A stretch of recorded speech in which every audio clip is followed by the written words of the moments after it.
bum bum ba bum bum.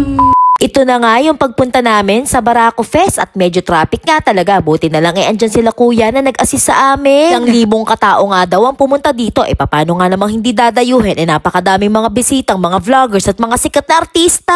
Nandyan nga sila TJ Monterde, sila Mami Tony Fowler, sila Agassi Noriega, nandyan sila Boss Toyo at marami pang iba. Kaya nga napakalaking opportunity sa amin to ni Eugene na mapasali sa ganitong kalaking festival.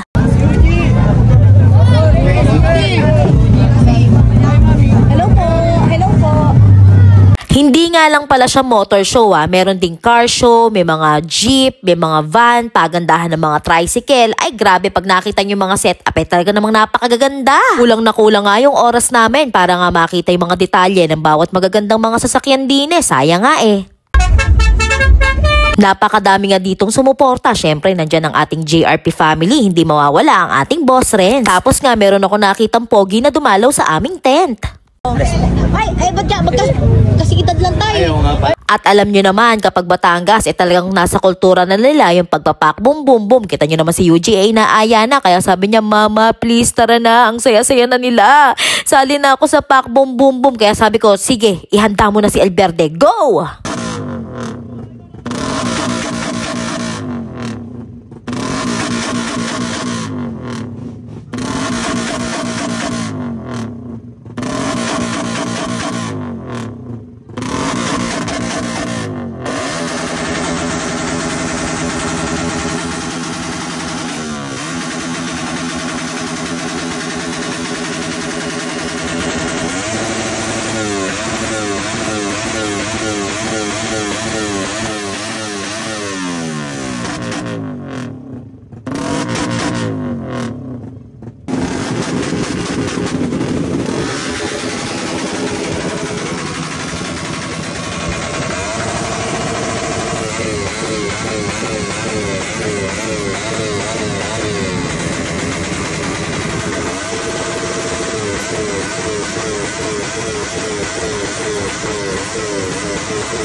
At sa mga tiga-Lipa, Batangas, sana po napasaya namin kayo kahit papano. At sa mga tao dito na nag-welcome sa amin, maraming salamat po. Ramdam na ramdam po namin yung pagmamahal nyo. Salamat po sa pagsuporta sa Mag-ina Mini Vlog at lalong-lalo na po kay Yuji. At sana po nagiging inspirasyon po kami sa lahat ng mga kabataan.